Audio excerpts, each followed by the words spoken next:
Hey guys, Knife Factor X here. I'm going to go over Scavenger mode and what you need to know when you start playing this mode. For anybody who's on PC or Xbox, you're going to be able to play this next week. So I want you guys to know what you're going to do when you get into this mode.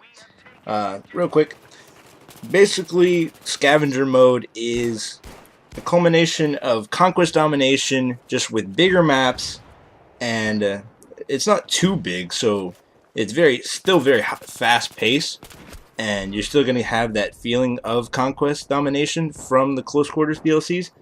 And it's kind of got like a gunmaster feel to the fact that you have to use a lot of different weapons and know them very well in order to stay alive here, and the fact that you have to limit your ammo usage because you only get 2 mags with most of the weapons.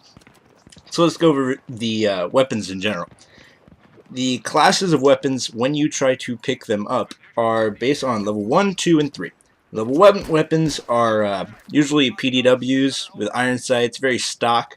You'll get about 2 mags with these, so you're only going to have very, very few conflicts with these weapons. The next level is number 2, which is you're going to have either shotguns with red dot sight. That could be the MK3A1, that could be the Spaz, that could be any weapon that's a shotgun. It'll usually come down with a red dot scope. And you'll have the snipers, usually assorted with 3.4 scopes. Or you'll have the scoped X-bow. Now the crossbow is an interesting weapon. It's very big. I won't go into it much, but it's very slow to recoil and it's very hard to use in this, but it has its capabilities in this environment. Now, the thing that I want to go over with level 3. Now, you're going to want to find these. These are very rare, but they're very, very powerful. They will make you not an unstoppable force because you only get 2 mags with your engineer carbine rifles. So you'll get, you'll have the A91, the MTAR, but you only get 2 mags with these kinds of weapons. And the only other one that you get is LMGs. Now these are very, very rare to get. You get about 100 rounds, so it's very important to keep these weapons and not die because you cannot pick them up.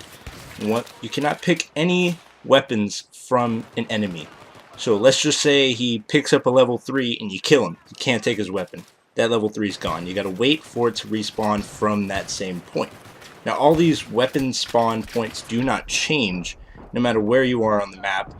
The spawn points don't change and the level does not change. The only thing that changes is the randomization of the gun within that level category.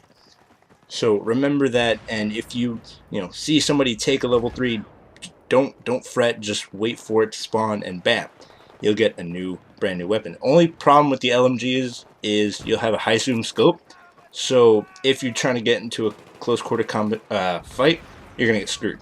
So be careful with that. It's too high zoom, at least for this area of combat. Now, one thing I want to go over real quick is there is a ammo box. It is very hard to find. I've only found one of them on one of the maps. I'm sure there are an ammo box in some of the other maps, but there's only one, and don't expect to find it very quickly. Don't expect to be using it very often, so you're still going to be having to switch weapons. You're going to be having to move very fast from capture point to capture point. You can't spawn on any of the capture points, just like Conquest Domination, and they capture just as quickly. So one thing you're going to really have to be practicing here is, one, your handguns. You have to stick to a handgun. You get to pick whatever handgun you want, but be very sure that you want that handgun and that you can use it in any sort of environment. I use the 44 Magnum just because I'm more comfortable with that weapon. And map knowledge of the weapon spawns, or just map knowledge in general, but that's just a very general thing that you need to know, is just understanding the maps. These are very big, winding maze maps, some of them. Some are easier to spot out, some of the locations.